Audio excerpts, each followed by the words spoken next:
Assalamualaikum warahmatullahi wabarakatuh. Halo adik-adik, kembali lagi di video pembelajaran fisika kelas 11 SMA bersama saya Nurul Istiqomah. Di video pembelajaran ini kita akan belajar mengenai materi suhu, kalor, dan perpindahan kalor, yaitu pada materi pengaruh kalor terhadap perubahan wujud suatu benda. Setelah pembelajaran ini, diharapkan nantinya adik-adik dapat menentukan jumlah kalor yang dibutuhkan untuk menaikkan suhu dan dapat menentukan jumlah kalor yang digunakan untuk mengubah wujud suatu benda. Perubahan wujud benda sering kita jumpai pada kehidupan sehari-hari.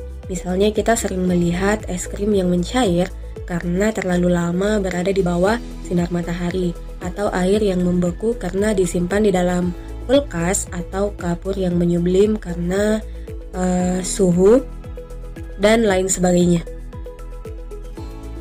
Nah, adik-adik sekalian, kalor sendiri itu dapat menyebabkan beberapa perubahan pada benda, antara lain perubahan suhu, perubahan wujud, dan perubahan ukuran atau biasa disebut sebagai pemuaian. Di video sebelumnya telah dijelaskan tentang perubahan suhu, bahwa kalor yang diperlukan untuk mengubah suhu suatu benda dirumuskan dengan Q sama dengan mc delta T, di mana Q adalah kalor, M adalah massa benda, C adalah kalor jenis, dan delta T adalah perubahan suhu. Nah, perubahan wujud benda yang diakibatkan oleh kalor antara lain membeku, melebur, menguap, mengembun, menyublim, dan juga mengkristal. Kapan perubahan wujud ini terjadi pada zat atau benda? Nah, adik-adik dapat melihatnya pada siklus perubahan wujud benda ini. Nah, siklus padat ke cair, cair ke gas, dan padat ke gas adalah proses perubahan wujud benda yang menyerap kalor. Sementara, siklus cair ke padat, gas ke cair, gas ke padat adalah proses perubahan wujud benda yang terjadi dengan melepaskan kalor.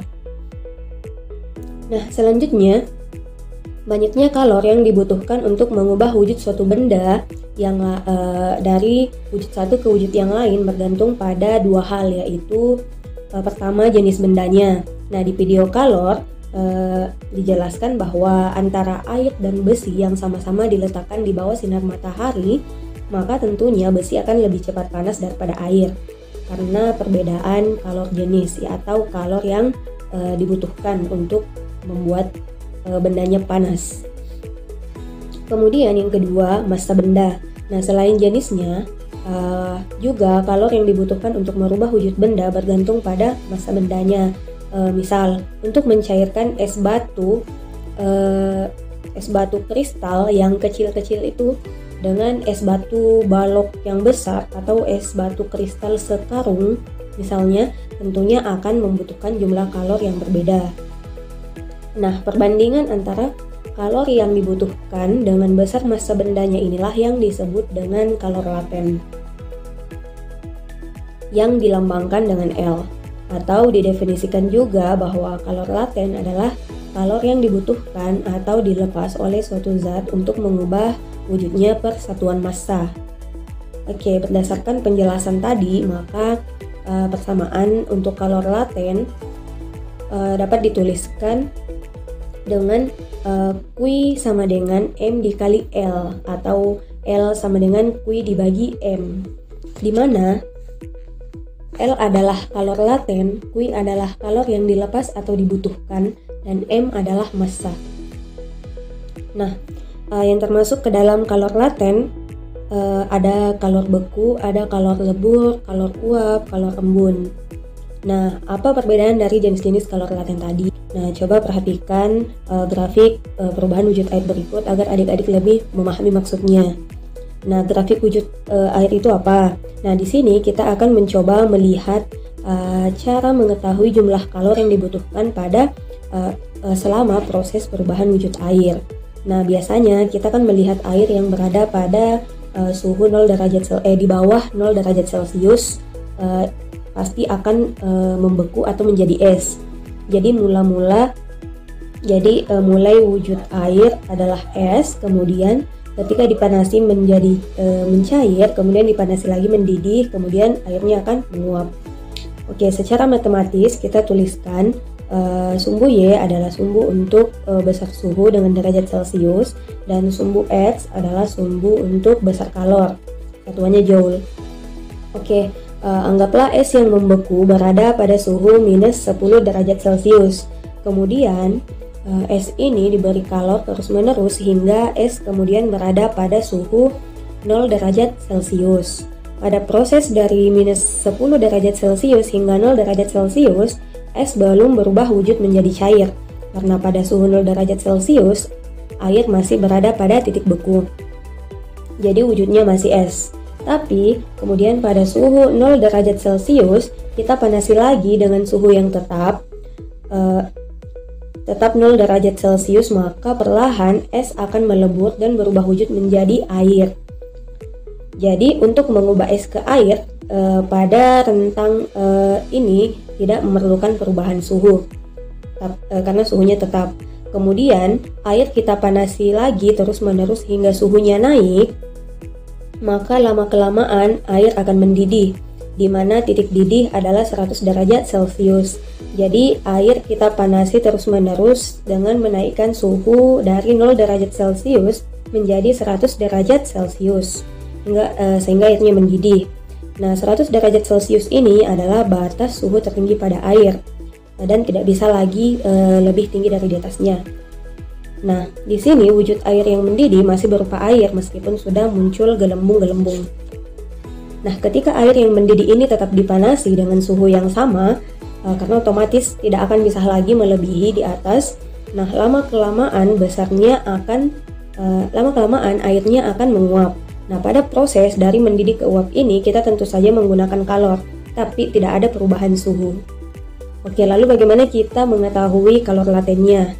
Nah, adik-adik masih ingat kan tentang dua rumus tadi, yaitu pertama persamaan perubahan suhu, yaitu Q sama dengan mc delta T, dan persamaan perubahan wujud atau rumus kalor laten, yaitu Q sama dengan M kali L.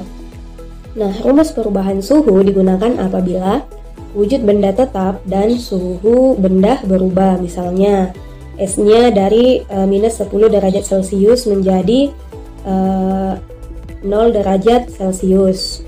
Tetap S tapi 0 derajat Celcius. Jadi wujud bendanya tetap dan suhu bendanya berubah. Kemudian rumus perubahan wujud benda digunakan apabila wujud bendanya berubah dan suhunya tetap. Semisal S-nya 0 derajat Celcius, kemudian kita panasi dengan suhu yang tetap 0 derajat Celcius, maka es dari titik beku ini perlahan akan mencair. Nih, oke. Dari wujud es ke es, kita memerlukan kalor. Kalornya kira-kira beberapa joule. Nah, kita namai dulu. Dari es ke es itu Q1. Selanjutnya dari wujud es ke air itu kira-kira memerlukan berapa kalor. Kita namai dulu Q2. Begitupun untuk air ke air mendidih kita namai Q3, dan air mendidih ke uap kita namai Q4. Jadi cara menganalisisnya kita pisah-pisah dulu setiap Q1, Q2, Q3, dan Q4. Nah, pertama kita tentukan rumus yang digunakan untuk mencari setiap kalor. Oke, untuk Q1 wujudnya tetap, suhunya berubah. Jadi kita pakai Q1 sama dengan mc delta T. Kita pakai persamaan perubahan suhu karena wujudnya tetap, suhunya berubah. Kemudian untuk Q2 wujudnya berubah dari es ke air tapi suhunya tetap, yaitu tetap menggunakan 0 derajat Celcius. Q2 sama dengan M dikali L. Kemudian untuk Q3 wujudnya tetap, yaitu dari air biasa, kemudian lama-lama mendidih, wujudnya masih air tapi suhunya berubah, yaitu dari 0 derajat menjadi 100 derajat Celcius. Jadi kita pakai rumus perubahan suhu, maka Q3 sama dengan mc delta T. Selanjutnya untuk Q4 wujudnya berubah, yaitu dari air menjadi uap, tapi suhunya tetap, yaitu 100 derajat Celcius. Jadi kita pakai persamaan atau rumus kalor laten atau perubahan wujud, maka Q4 sama dengan M dikali L. Oke, sampai di sini paham kan cara menganalisis grafik perubahan wujud air? Baik, selanjutnya perhatikan contoh soal berikut ini. Kalor yang dibutuhkan untuk mengubah suhu 900 gram dari suhu minus 10 derajat Celcius hingga seluruhnya menjadi air bersuhu 20 derajat Celcius adalah berapa joule? Oke, jadi diketahui massa S adalah 900 gram, kemudian suhu awal adalah minus 10 derajat Celcius, dan suhu akhir atau T2 adalah 20 derajat Celcius. Kemudian kalor jenis air adalah 1, dan kalor jenis S adalah 0,5, dan kalor lebur S adalah 80. Oke, pertama-tama kita buat dulu grafiknya, kemudian kita analisis dari setiap titik seperti yang telah dijelaskan tadi. Jadi kita buat dulu setiap titiknya hingga mencapai dari minus 10 derajat Celcius sampai 20 derajat Celcius. Jadi titiknya itu dari minus 10 ke 0, kemudian dari 0 ke 0 dimana S ke air, kemudian dari air ke air atau titik A ke B, kemudian B ke C, dan C ke D.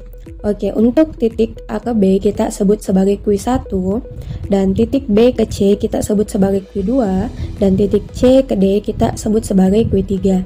Oke, pertama kita cari persamaan untuk masing-masing Q1, Q2, dan Q3. Untuk Q1, karena dia dari S ke S namun suhunya dari minus 10 ke 0, maka rumus yang digunakan adalah rumus perubahan suhu, yaitu Q1 sama dengan massa dikali kalor jenis S dikali perubahan suhu. Oke, kita masukkan persamaan 900 dikali 0,5, 0 dikurang minus 10 yaitu 10, maka diperoleh 900 dikali 0,5 dikali 10 diperoleh hasil 4500 kalori. Kemudian untuk Q2, karena Q2 adalah suhu tetap dan benda mengalami perubahan wujud dari es ke air, maka kita menggunakan rumus kalor laten atau rumus perubahan wujud benda.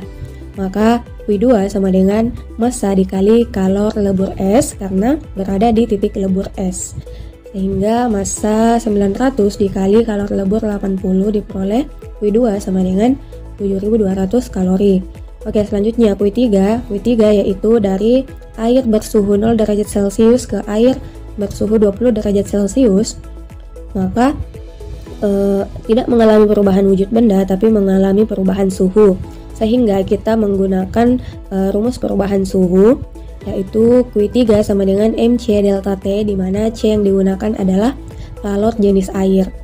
Oke, kita masukkan nilainya 900 dikali 1 dikali delta T adalah perubahan suhu dari air bersuhu 0 derajat hingga 20. Jadi 20 dikurang 0 adalah 20. Diperoleh hasil 900 kali 1 kali 20 adalah 1800 kalori. Oke, selanjutnya untuk mengetahui jumlah kalori yang dibutuhkan untuk mengubah suhu dari minus 10 hingga 20, maka kita jumlahkan secara keseluruhan sehingga Q totalnya adalah Q1 ditambah Q2 ditambah Q3 adalah 4500 ditambah 7200 ditambah 1800 diperoleh Q total adalah 13.500 kalori. Nah, itulah tadi video pembelajaran fisika mengenai materi suhu, kalor, dan perpindahan kalor. Nah, untuk mengetahui sejauh mana pemahaman adik-adik tentang materi yang telah diberikan, nah adik-adik bisa mencoba mengerjakan soal-soal latihan dengan mengklik deskripsi video di bawah ini. Sekian, wassalamualaikum warahmatullahi wabarakatuh.